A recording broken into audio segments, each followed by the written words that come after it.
उसके बाद लेखिका कहती है कि Mukesh family is among them, Mukesh का परिवार भी उन बच्चों में से है जिसको जो बैंगल मेकिंग का काम करते हैं. None of them know that it is illegal for children like him to work in the glass furnaces with high temperatures in dingy cells without air and light.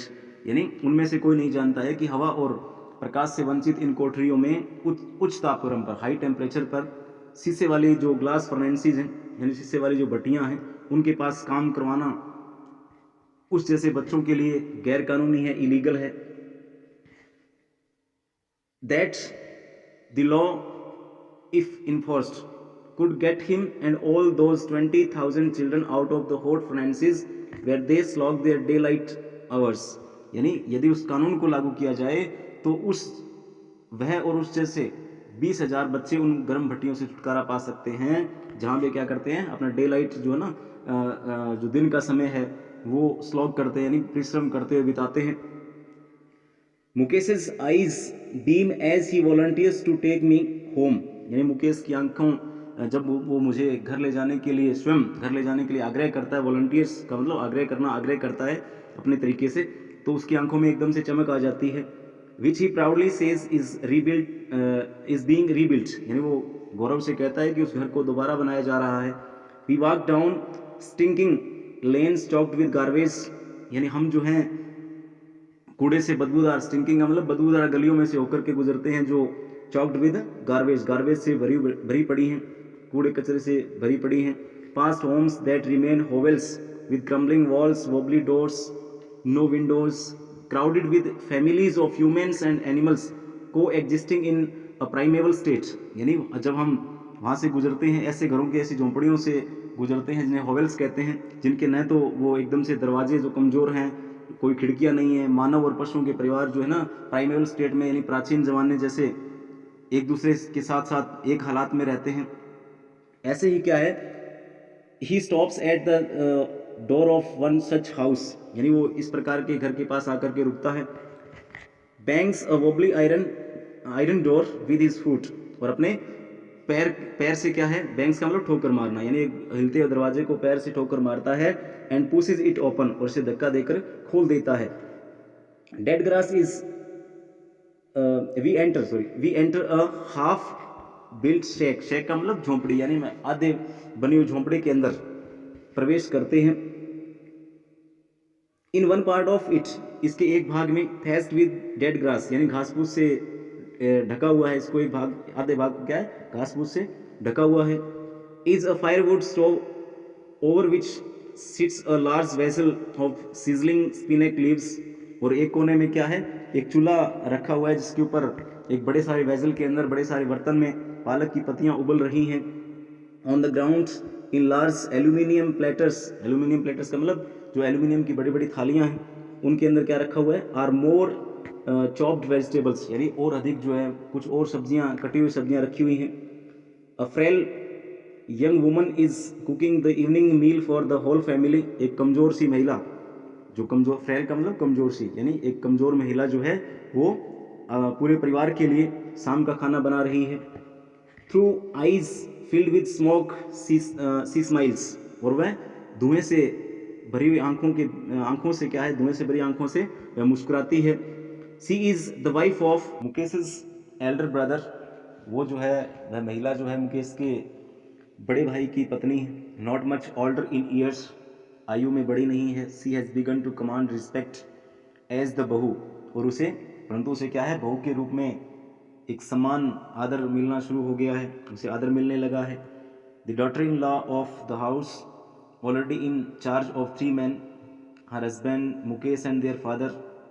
यानी उस घर की बहू के पास 3 व्यक्तियों की जिम्मेदारी है, 3 व्यक्तियों की जिम्मेदारी संभालती है. कौन कौन है, उसका पति है, मुकेश है, और उनका पिताजी. When the older man enters, she gently withdraws behind the broken wall and brings her veil closer to her face. यानी जब भी कोई बुजुर्ग व्यक्ति जो है, बूढ़ा व्यक्ति है, घर में प्रवेश करता है तो वो टूटी हुई दीवार के पीछे चली जाती है और अपने घूंघट को एक बार चेहरे पर डाल लेती है. As custom demands, daughter-in-law must veil their faces before male elders. यानी रिवाज की मांग है कि बहू को घर के बड़े पुरुषों के सामने मुंह ढकना चाहिए। In this case the elder is an impoverished bangle maker, यानी यहाँ पर जो बेंगल मेकर है वो बेचारा गरीब व्यक्ति है। Despite long years of hard labour, वर्षों की कड़ी मेहनत के बावजूद भी, फर्स्ट एज अ टेलर, सबसे पहले उसने टेलर के रूप में काम किया, देन अ बेंगल मेकर, तब उसने चूड़ियाँ बनाने का काम किया। He has failed to renovate a house, यानी वो घर बनाने में असफल हो गया है, यानी घर की जो है मुरम्मत नहीं करवा सकता है। Send his 2 sons to school, और नहीं वह अपने दोनों बेटों को स्कूल भेज सका है। All he has manage to do is teach them what he knows the art of making bangles, यानी जो भी वो कुछ कर सका है, इतना कर सका है, केवल वह सिखा सका है उन्हें, वह केवल ये सिखा सका है जो वह जानता है, चूड़ियाँ बनाने की कला, आर्ट ऑफ मेकिंग बैंगल्स, यानी बैंगल बनाने की जो कला है वो केवल उसने उनको सिखाई है। इट इज़ हिज कर्म his destiny says Mukesh grand mother, ये उनका कर्म है, भाग्य है, मुकेश की दादी कहती है। Who has watched her own husband to blind with the dust from polishing the glass of bangles, जिसने अपने पति को शीशे की चूड़ियों पर पॉलिश करने वाली धूल से ब्लाइंड होते हुए देखा है, अंधा होते हुए देखा है। Can a God given lineage ever be broken, क्या परमात्मा के द्वारा जो परमात्मा ने उन्हें काम दिया है उससे छुटकारा मिल सकता है। सी इम्प्लाइज, वो इस बात को जोर देकर कहती है, उसका अभिप्राय है।